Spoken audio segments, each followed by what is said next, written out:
am pretty good. And I actually wanted to teach ping pong and get like, you guys are laughing, but it's honestly, is that legit? It's pretty legit, yeah. So my parents got me a ping pong like coach for like 3 private lessons. What? And I know it sounds ridiculous, and I used to like, not really play, like just mess around. And then they got me this coach, and it's really easy to get good at ping pong. Like I've taught like 5 of my friends, and it took me 2 hours to get them to where they were like hitting the ball back and forth. And it's like probably one of the easiest things to learn. And I really wanted to do an online like course and like market it just cause. But I never ended up creating the content for it. And anyway, the point is that like you just have to know the form, and it's really easy to actually be decent at ping pong. Like, it really is. Interesting. And so yeah, that could definitely be a side hustle. Ping pong lessons or tennis lessons. Yeah, you could do that. It's just having a ping pong table. Like, I don't know how maybe I could find one that I could use or something. But yeah. What's your Shopify? What are you going to sell? What are you selling? Or reselling? So yeah, that's actually an interesting question. So there's a software that I would be using, and it basically enables you to like find products like faster, and it's called AdSpy, and it tells you which products are selling on Facebook really well, or selling just in general, but mostly off Facebook, because Facebook ads is what all drop shipping people use. Yeah. And so, you use the software to find what's hot products and see which ones are hot. And then you tie into those. And then, you kind of create a store off that. And I have, like, web design experience already. And so, and I already know how to, like, do everything else. It's just, for me, like, taking action is always, like, I know I learned how to do all this stuff, but then when it comes to actually, like, doing it, like, running, or whatever, that's, like, my weak point, I've noticed. And so yeah, it's just a matter of like actually investing and launching it, which I'm actually going to do when I come back. Do you know anybody that's good at what you're weak at? You mean to outsource, or just like a friend or a colleague or somebody that you've never thought about doing business before with? If you suck at something, we always consider hiring to our weaknesses. Yeah. So I'm not good at X, so I bring in a team member. I'm not good at Y, so I bring in a team member. I mean, it's something that you might consider if it's the one thing that you lack is the execution side. Maybe you find somebody that's really good at executing on that, and you do everything else around it. Give them a piece of the action, or a partner with them, 60-40, 50-50, whatever makes sense. Depends on who's doing the lion's share of work. Because it's going to be really hard for you to rewire everything that you just confessed about, knowing, hey man, I'm weak at doing this, I got to get better.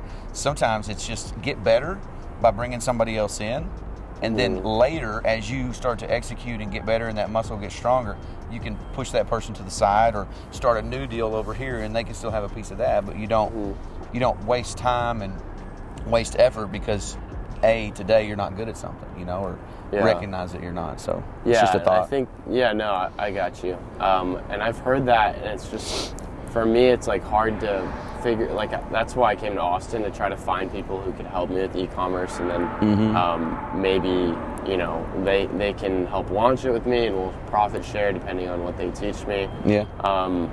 One of my friend's brothers does it in San Diego, and I paid him like $50 for like a 30-minute consulting call, and that's where he just started telling me all these things. And I mean, I know like her really well, and I know that he does it successfully. Yeah. And that's where he told me about product research is like everyone overthinks it, and it's really not that hard. And so I think I need to just connect more with people here, and then see more about that option. I think, Yeah, I think opening up your opportunities and then just executing. Doing something today. Do something the next day. Continue to do, and don't stop, And get this person to do another $50 phone call, or 30 minutes, or 1 hour, or, even if you have to go hang out and shadow them or something for a season, just to learn what they're doing. But, job. So like it's more of a cash flow system to create income, to build up and do the next thing. Kind of, yeah. But you don't know what the next thing is yet. You're still exploring. Yeah, I really I really have no idea, honestly. I know I'm very into media and marketing. Like, I read books about marketing a lot, and so I'm very passionate about how much you can leverage it to, like, you know, how Gary Vee has done it is just incredible. And and kind of like, it's interesting to see. I was talking to them about how you're, you know, kind of vertically integrating your system with marketing, and you could just build a brand and then let that, you know, speak for businesses that people don't even have any experience with. Right. So that's pretty cool, and I've always been very passionate about that. But as to how to convert that to a career, and, you know, what to do full time, I don't know, like a specific thing. It's hard. Yeah. So for me, what I believe in now at my stage, I'm almost 48. And real estate for me has been very generous. It's been a hard road, but I'm in a great spot right now. So what I'm trying to do is discover what all my other passions are, the passions from my youth, the current, and what might be future passions. Align those with things that I am not passionate about, but concerned about socially. And then tie all those businesses in to social benevolence. So I don't need to do any of this. I want to do this to build up my personal brand, to build up the companies that I want to establish. And those companies all have a purpose that is bigger than just bringing in income so I can have more money. And so these guys can all have a job. That's not what it's about for me. It's about bringing up a company that, as long as it has a baseline in the black and not in the red, what can that company do to push forward all those people that I interact with in that company?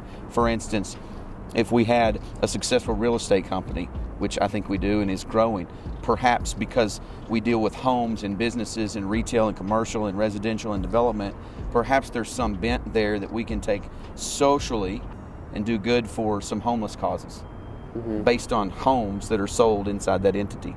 So that entity makes money, but a large portion of what we're doing is over here on the social end, trying to correct life issues and build up other fellow men and women and do good things on a social level. That as a young entrepreneur who says, I really feel like I'm going to execute at a higher level for myself than I will for anybody else. Try to challenge yourself to think about, when you do identify what business or company or product or service you might want to do in the future after you build this seed money, how does it affect you today and everybody around you and tomorrow and your community at large? Because if we're not, A, helping ourselves, B, helping everybody in our immediate circle, and C, helping our community, then what are we doing it all for, really? Yeah. You know, money's money, comes and goes. Yeah. And it comes sometimes fast and goes sometimes fast. There's just a larger picture there for me that's a whole lot more important. Yeah, if you could raise enough money, like a little side hustle, raise some money, buy the ping pong table, find some local business to gift it to, then you're the guy. Yeah. And then you do ping pong lessons on Wednesday night for $5 and a drink. Yeah, that's a good idea. Let's just say it. There's a million ways to make money in a town like this. Yeah, honestly, I don't know. I think as a side hustle, I think it's very plausible. Yeah. Especially here. But that's a good idea with getting the ping pong table for the bar or something. Yeah. There are actually ping pong bars even.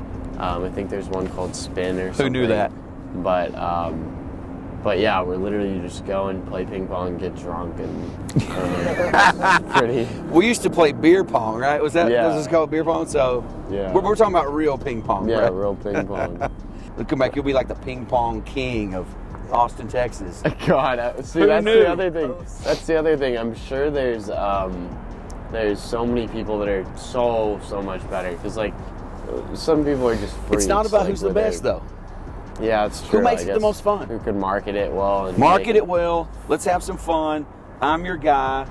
It doesn't matter if there's a ping pong Olympian living 2 blocks away. Yeah. If he's a dick, nobody wants to hang out with him. That's true. But if you're cool, laid back Eric, yeah, ping pong king, I mean, that's a good point. Yeah. There's something there to be had. You know, like, and I know plenty of entrepreneurs that are successful. I wouldn't sit underneath them for 15 minutes because they're total douchebags. Okay. But then there's some guys that are successful, that are salt of the earth, laid back, and I would go to work for some of these upper level guys that are badasses and make tons of money, because I would want to learn from them. Yeah. But somebody who's not cool, not fun, forget it. I don't care how successful you are. Yeah. If you're not cool and fun, I don't want to hang out with you.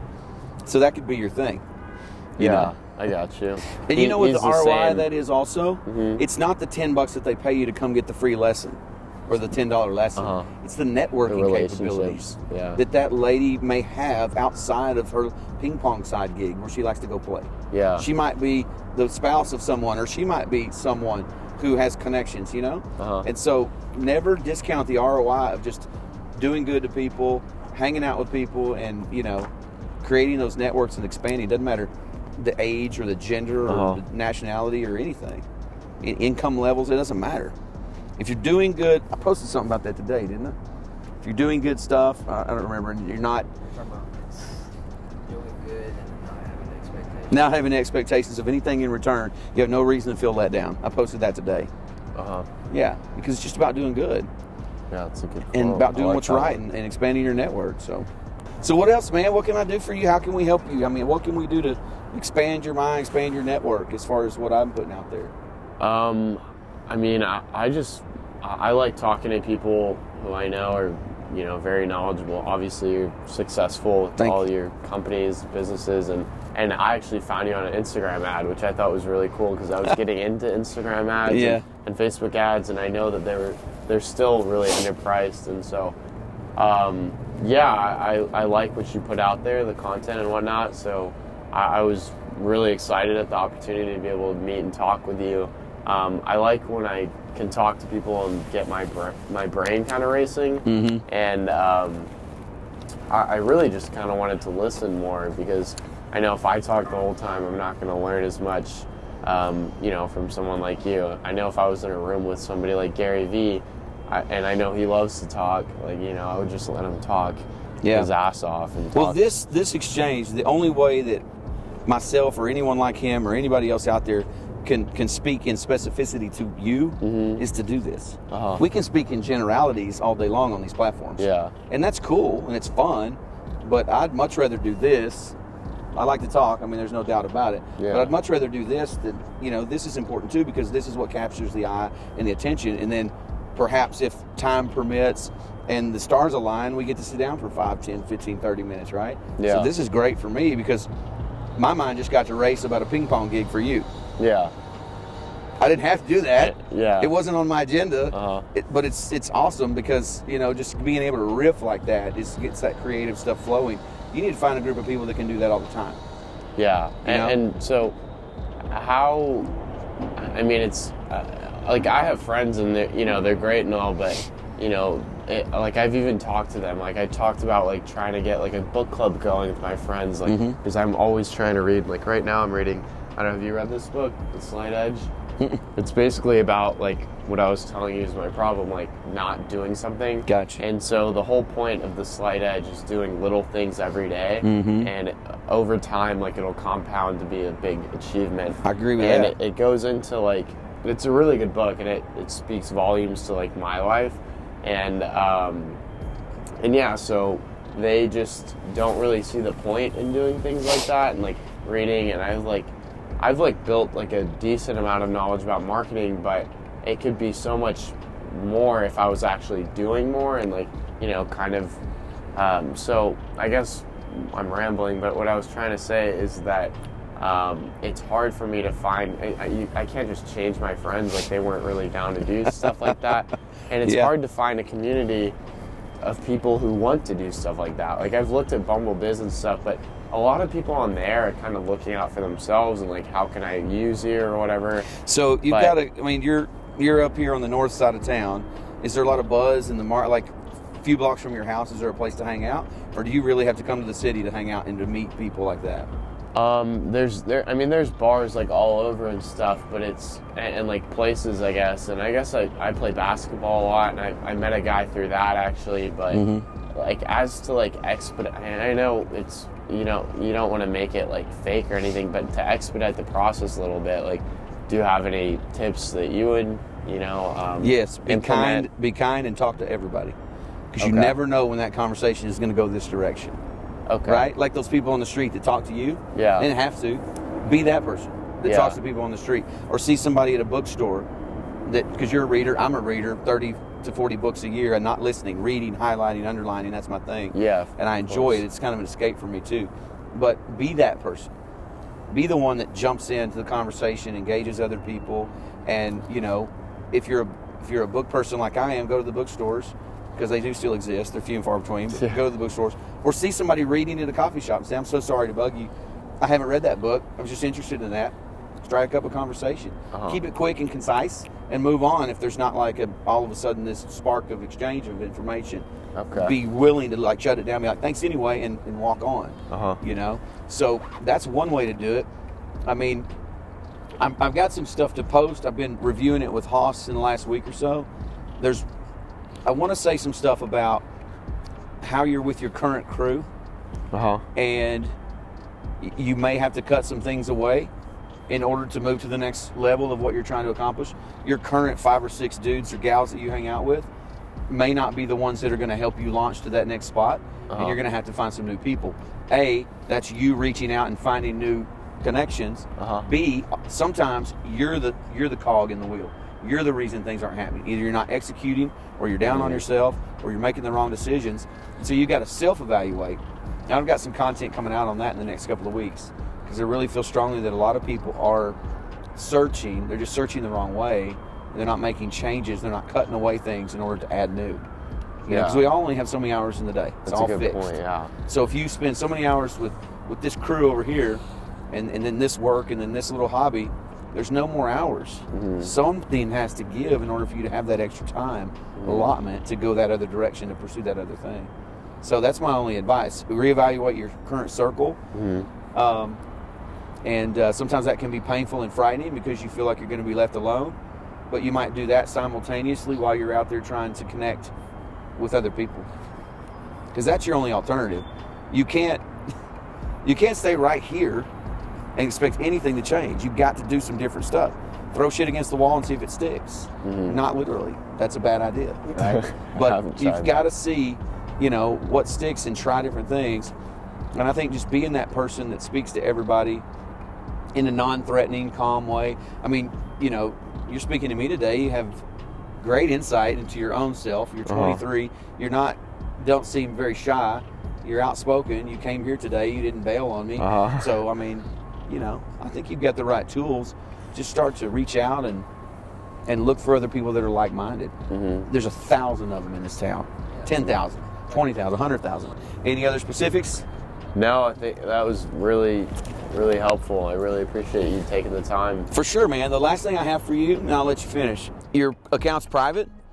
Yeah. I would take it public or start a new one. Okay.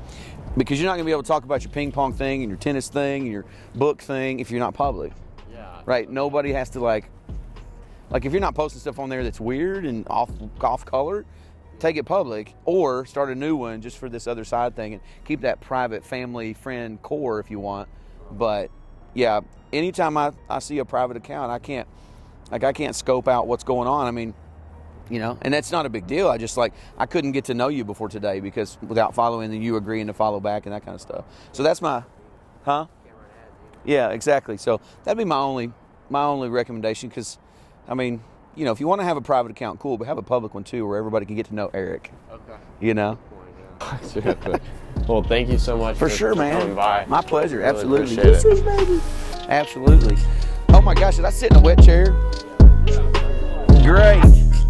Way to go, guys. Y'all picked the best freaking spot in the house.